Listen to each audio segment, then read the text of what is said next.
দ্বিতীয় তলার ধ্বংসস্তূপ এবং স্মৃতির দহন পেছনে ফেলে সামিররা যখন তৃতীয় তলার প্রবেশদ্বারে পা রাখল তখন তাদের অভ্যর্থনা জানাল এক হাড় কাঁপানো শীতল বাতাস। এই তলার নাম দ্য ফ্রোজেন ইকোজ বা হিমায়িত প্রতিধ্বনি। চারদিকে মাইলের পর মাইল শুধু ধবধবে সাদা বরফ আর বিশাল সব বরফের পাহাড়। এখানকার আকাশটা রক্তলাল, যা বরফের শুভ্রতার ওপর এক বিভীষিকাময় আভা ছড়িয়ে দিচ্ছে। সামিরের পরনে এখন ড্র্যাগন বোন আর্মার, যা তাকে কিছুটা উষ্ণতা দিচ্ছে, কিন্তু মায়ার অবস্থা খুব একটা ভালো নয়। সে থরথর করে কাঁপছে। তুষার এবার তার আকার কিছুটা পরিবর্তন করে একটু বড় হয়েছে, যাতে মায়া তাকে জড়িয়ে ধরে উষ্ণতা পেতে পারে। তুষারের রূপালী পশম এখন বরফের মাঝে হীরের মতো জ্বলছে। ভাইয়া, এখানে কোনো শব্দ নেই কেন? মায়া ফিসফিস করে জিজ্ঞেস করল। সামির চারদিকে তীক্ষ্ণ নজরে তাকিয়ে বলল, এখানে শব্দ আছে মায়া, কিন্তু সেগুলো বরফের নিচে চাপা পড়ে আছে। সতর্ক থাকো। পুরোহিতের আশ্রম এবং প্রথম বাধা। ম্যাপ অনুযায়ী এই তলার মাঝখানে একটি বিশালাকার তুষার পিরামিড আছে, যেখানে সেই রহস্যময় পুরোহিত বাস করেন। তারা যখন সেই পিরামিডের দিকে এগোচ্ছিল তখন হঠাৎ বরফের নিচ থেকে শত শত আইস জম্বি বেরিয়ে এলো। এদের শরীর স্বচ্ছ বরফ দিয়ে তৈরি, আর এদের ভেতরের হৃৎপিণ্ডের জায়গায় জ্বলছে একটি করে নীল শিখা।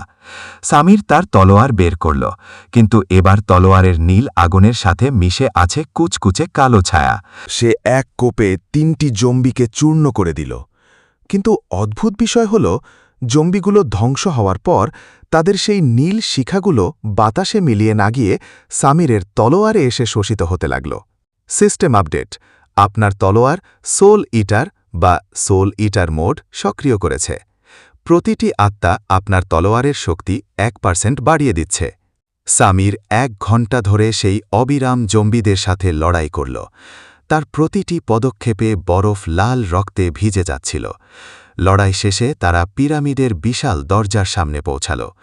দরজাটি সম্পূর্ণ মানুষের হাড় দিয়ে তৈরি, যার ওপরে এক অদ্ভুত লিপি খোদাই করা। পুরোহিতের রহস্য এবং রক্তের ইতিহাস। দরজাটি আপনি থেকেই খুলে গেল। ভেতরে কোনো বরফ নেই, বরং এক উজ্জ্বল সোনালি আলোয় ঘরটি পূর্ণ। মাঝখানে একটি পাথরের সিংহাসনে বসে আছেন এক বৃদ্ধ লোক। তার পরনে সাদা পোশাক, কিন্তু তার হাত দুটো কোনোই পর্যন্ত রক্তে ভেজা। তিনি সেই পুরোহিত। স্বাগত, আরিয়ানের উত্তরসূরি, পুরোহিত শান্ত স্বরে বললেন। সামির চমকে উঠল। আপনি আমার বাবার নাম জানেন? পুরোহিত সিংহাসন থেকে নেমে এলেন। তার প্রতিটি পদক্ষেপে মেঝের ওপর রক্তমাখা পায়ের ছাপ পড়ছে। শুধু তোমার বাবার নাম জানি না সামির, আমি জানি কেন এই টাওয়ার পৃথিবীতে এসেছে। এই টাওয়ার কোনো পরীক্ষা নয়, এটি একটি ছাঁকনি। মহাবিশ্বের সবচেয়ে শক্তিশালী রক্তকে খুঁজে বের করার জন্য এই টাওয়ার তৈরি করা হয়েছে।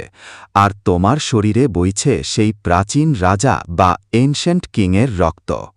মায়া অবাক হয়ে বলল, তার মানে সামির ভাইয়া কোনো সাধারণ মানুষ নয়?